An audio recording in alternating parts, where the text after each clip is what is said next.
Actually, it was very good session in which we this session help the student to make them aware how cybercrime is very harmful for us as well for the children also. आज इस session से ये सीधी cyber में बहुत ही बुरी चीज़ होती है और हमें उससे बचते रहना चाहिए। मोबाइल गेम खेलते वक्त आप जैसे बताए थे कि बहुत रिस्की होता है और ना हैकिंग के कभी चांसेस होता है, तो उस हैकिंग के चांसेस में हम लोग बचने, जैसे हम लोग गेम खेले तो हम लोग बचते हुए हम लोग कैसे स्टेप से गेम खेले कि हम लोग बच सके। फोटो वायरल होना या वीडियो वायरल होना इसका नौबत तभी आता है जब आप सबको एक्सेस दे देते हैं पब्लिकली। तो किसी भी चीज़ को पब्लिकली पोस्ट करने से पहले एक बार सोचें। आज मोतिहारी के नगर भवन में वकालत.com और इमैनुअल पब्लिक स्कूल के संयुक्त तत्वावधान में साइबर क्राइम और सोशल मीडिया विषयक एक सेमिनार का आयोजन किया गया। इस आयोजन में मोतिहारी केंद्रीय विश्वविद्यालय, महात्मा गांधी केंद्रीय विश्वविद्यालय के आईटी डिपार्टमेंट के जो हेड हैं, कंप्यूटर साइंस के जो हेड हैं डॉक्टर विकास पारीक, और वरिष्ठ पत्रकार शशि शेखर, साइबर क्राइम के डीएसपी मिस्टर वसीम परवेज साहब, एक डीएसपी प्रोफेशनल मधु कुमारी सहित कई लोगों ने इसमें पार्टिसिपेट किया और अपने अपने विचार रखे। साइबर क्राइम आज की तारीख में एक इतना ज्वलंत इशू है जिस पे चर्चा बहुत आवश्यक है और इसका शिकार बच्चे सबसे ज़्यादा बन रहे हैं। जब आपके पास जागरूकता होगा, जब आपके पास अवेयरनेस होगा, तभी आप बच पाएंगे। सबसे पहला हथियार आपका वही है। बाद में आप क्या क्या कर सकते हैं उसके लिए पुलिस है, गार्जियन है, बाकी इंस्टीट्यूशन है, स्कूल भी हेल्प करने के लिए। लेकिन आप जितना ज़्यादा समझदारी होगा, आपके पास साइबर अवेयरनेस होगा, उतना ज़्यादा आप सेफ है उसको लेके। तो ये सबसे अच्छा पॉइंट है इस कार्यक्रम का कि बच्चों को आप जब तक बताएंगे नहीं तब तक आप उनको सेफ नहीं रख सकते। क्या मतलब बच्चों को क्या संदेश दे रहे हैं साइबर क्राइम के? देखिए, सबसे पहला संदेश तो मेरे हिसाब से यही है कि अगर आपको कोई परेशान कर रहा है तो उसको अपने तक सीमित ना रखें। उसमें और फंसने, ब्लैकमेल होने, कुछ नुकसान करवाने से बेहतर होगा कि अपने गार्जियन को तुरंत बताएं। अगर आपके गार्जियन को सही लगेगा या आपको ज़रूरत लगता है तो उसके बाद आप पुलिस के पास आएँ। चीज़ों को अपने तक छुपाने की कोशिश ना करें। सबसे पहले बच्चों के लिए सबसे पहला संदेश यही होगा। दूसरा होगा कि अपने प्राइवेसी का ध्यान रखें। ऑनलाइन फोटो वायरल होना या वीडियो वायरल होना इसका नौबत तभी आता है जब आप सबको एक्सेस दे देते हैं पब्लिकली। तो किसी भी चीज़ को पब्लिकली पोस्ट करने से पहले एक बार सोचें। अपने लोकेशन का या अपने गतिविधि का कांस्टेंट अपडेट देने का कोई ज़रूरत नहीं है, ना उसका कोई फ़ायदा है, रिस्क बहुत है उसमें। तो इसको अवॉइड करें जितना हो सके। मुझे ऐसा लगता है कि जो यंग जनरेशन है ऑलरेडी साइबर क्राइम के लिए उनमें अवेयरनेस है, और जैसे टिप्स हमने शेयर किए हैं, आपको ये ध्यान रखना है कि वहाँ पे आप लोग अपना प्राइवेसी का ध्यान रखें और पर्सनल इन्फॉर्मेशन को डिस्क्लोज ना करें। आज के सेशन में तुम लोग क्या सीखे? It was a good session about crime, and it is nowadays it is very common for all of us that our pictures goes viral on Instagram or other public websites, but we have to say that कि हमें अपने phones को, अपने personalise को अपने पास ही रखना चाहिए, ना कि किसी को शेयर नहीं करना चाहिए। Good afternoon sir. हम लोग को साइबर क्राइम से बहुत अच्छी सीख मिली है और इससे हम लोग को एक नंबर भी दिया गया है 1930, और इससे हम लोग को यह सीख मिली है कि हम लोग पेरेंट्स को एकदम हर चीज़ बता देना चाहिए और उनसे हम लोग हर एक बात कम्युनिकेट करना चाहिए और कोई भी चीज़ छुपाने नहीं चाहिए। Thank you. साइबर क्राइम के बारे में सीखा, कैसे उससे प्रोटेक्ट होते, कैसे बचते हैं, कैसे लोग बेवकूफ़ बना देते हैं एक दूसरे को, कैसे आप गर्ल्स के प्रोटेक्शन को लेकर के बताया गया है, नंबर बताया गया कैसे आप पुलिस में कंप्लेन कर सकते हैं, पिकासो एक्ट के बारे में बताया गया।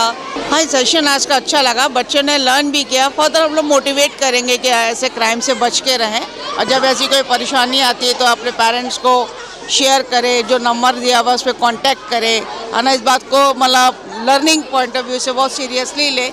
वी विल मोटिवेट देम, और लिखने के लिए भी मोटिवेट करेंगे कि आज उन्होंने क्या ग्रैप्सिंग की, इस सबसे वो हम लोग को ऑन मतलब रिटर्न ऑन पेपर हम लोग को लिख के बताया। As per the promises we are going to give the prizes to the best one. Okay. छोटे बच्चों को ऐसी शिक्षा समय समय पर देते रहने चाहिए। बार बार समझाना पड़ेगा, इसको क्लास में भी हम लोग समझाने का प्रयास करेंगे, क्योंकि बच्चे आजकल ज़्यादा एक्टिव हो गए हैं। बड़ों की बात ना मानने की कोशिश वो लोग ज़्यादा करते हैं, लेकिन हम लोगों की कोशिश यही रहती है कि बड़ों की बात मानो, घर में हर बात बताओ, छुपाओ नहीं। अच्छा रहेगा उन लोगों के भविष्य के लिए। Actually, it was very good session in which we this session help the student to make them aware how cybercrime is very harmful for us as well for the children also, because cybercrime is very common nowadays. All are using social media, and all our generation is depend on the social media for each and every work, either from the if I can say for the study material also. सो ये बहुत important है कि बच्चे जाने, even हम लोग जाने कि कैसे कैसे साइबर क्राइम हो रहे हैं और उससे कैसे प्रोटेक्ट हम लोग अपने आप को कर सके, है ना। तो ये बहुत ज़रूरी था, बहुत अच्छा सेशन रहा हम लोगों के लिए भी, और हम लोग बहुत कुछ जाने जो बच्चों को बता सकते हैं। जैसा कि हम लोग तो ये सारे बहुत सारे साइबर क्राइम से वाकिफ़ हैं, लेकिन इसका कैसे मतलब इससे बचा जाए, इसका रास्ता बहुत सारा मिला। एक दो नंबर जो था जो मुझे खुद पता नहीं था, उसको मैंने सेव किया है और सेंड भी कर दिया है, लग गया था अपने हस्बैंड के पास, और कि उसको हम लोग उससे फ़ायदा उठा सकें। देखिए पर्सनली होता ये है कि रूल रेगुलेशन सब कोई जानता है, लेकिन हम लोग क्या है, हम लोग इंडिया से हैं तो हम लोग चाहते हैं शांति से काम हो जाए, जितना मतलब उसको हम लोग बढ़ाएं नहीं किसी चीज़ को, शांति से, लेकिन अवेयरनेस ज़रूरी है। मैं ये पूछना चाह रहा हूँ कि अभी 2024 में लगभग ना सबको ही, सारे बच्चे लोग सबको ही ना अलग अपने मतलब पढ़ाई से रिलेटेड अलग काम पे सबको ना किसी मतलब एक परफेक्ट टाइम में कोई मतलब फ्री नहीं रहता है तो हम लोग से बहुत कम टाइम में हम लोग खेलते हैं तो हम लोग को अलग अलग टाइम मिलता है खेलने के लिए, तो उसके लिए हम लोग प्ले ग्राउंड में हम लोग खेलना हो तो हम लोग एक फिक्स टाइमिंग चाहिए होगा ना खेलने के लिए, सुबह में या शाम में। बट अभी किसी को तो फिक्स टाइमिंग है नहीं, तो हम लोग वो मोबाइल गेम्स खेलते हैं। तो मैं पूछना चाहता हूँ कि हम लोग मोबाइल गेम्स खेलते हैं तो ऑब्वियस बात है कि हम लोग कभी ना कभी नॉर्मली फिजिकल गेम तो खेलते ही होंगे, बट मोबाइल गेम खेलते वक्त आप जैसे बताए थे कि बहुत रिस्की होता है और ना हैकिंग का भी चांसेस होता है, तो उस हैकिंग के चांसेस में हम लोग बचने, जैसे हम लोग गेम खेले तो हम लोग बचते हुए हम लोग कैसे स्टेप्स से गेम खेले कि हम लोग बच सके। देखिए एक बात मैं आपको बताऊँ, बहुत अच्छा क्वेश्चन है आपका, बहुत अच्छा प्रश्न है आपका, कि बच्चे जब बोर होते हैं तो अपनी बोरिंग को मिटाने के लिए मोबाइल की तरफ अट्रैक्ट होते हैं और मोबाइल में गेम्स खेलते हैं। तो गेम्स में भी आपको बता दें कि गेम्स में भी आप गेम खेलिए, लेकिन गेम के माध्यम से अगर कोई व्यक्ति आपको प्रलोभन देता है कि तुम ये काम कर लो तो तुमको इतने अंक मिल जाएंगे, इतने पॉइंट्स मिल जाएंगे, वहीं से अपने आप को विड्रॉ करने की ज़रूरत होती है ना। दूसरी बात, तुमने एक बहुत अच्छी बात कही कि हम खेलना चाहते हैं तो मैदान में आइए।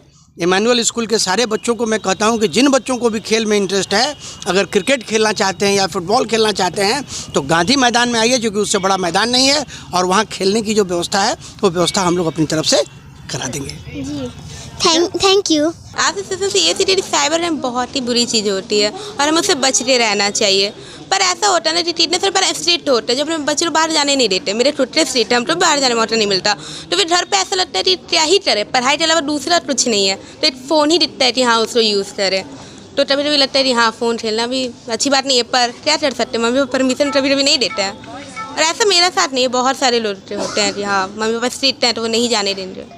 और मेरा ऐसा नहीं, मेरा घर रोड साइड पे है तो बाहर कोई जगह ही नहीं है खेलने के लिए जहाँ हम जा सके, तो हम दिन भर घर ही में रहते हैं। आज के बाद क्या मतलब फ़ोन से सोशल मीडिया फ़ोन चलाना मतलब तो सही है, लेकिन सोशल मीडिया से बोलेंगे हाँ, मेरे वैसे मेरे मम्मी पापा नहीं चलाने देते हैं, सोशल मीडिया डिलीट ही रहता है।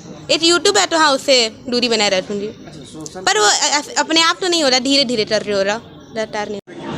नदी में क्यों नहाए, क्रिकेट मैदान में लड़ाई खेलते, लेकिन ये बच्चे जो है ये चार दीवारी में आ गए, इनके लिए फील्ड कम है, इनके लिए चार दीवारी की ज़िंदगी ज़्यादा है।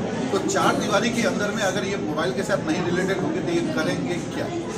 इसीलिए मोबाइल उनके ऊपर हावी रहता है, क्योंकि इनके आउटसाइड वर्ल्ड है नहीं। लेकिन ये क्योंकि घर के अंदर है तो ऐसा नहीं है कि सिर्फ बच्चे ही एडिक्टेड है, पेरेंट्स भी एडिक्टेड है। पेरेंट्स गेम नहीं खेलते होंगे लेकिन व्हाट्सएप पे तो रहते हैं, पेरेंट्स अगर फेसबुक नहीं चलाते होंगे लेकिन वो यूट्यूब तो वो भी देखते हैं। तो ये हम जब यूट्यूब पे और व्हाट्सएप पे बिजी हो जाते हैं तो ये जो मेरी बेटी है जो मेरे बगल में रह रही है, इनके साथ मेरा कम्युनिकेशन गैप हो जा रहा है, और ये कम्युनिकेशन गैप की वजह से ही जो है इतने सारे डिस्क्रिपेंसीज जो है आ गए हैं।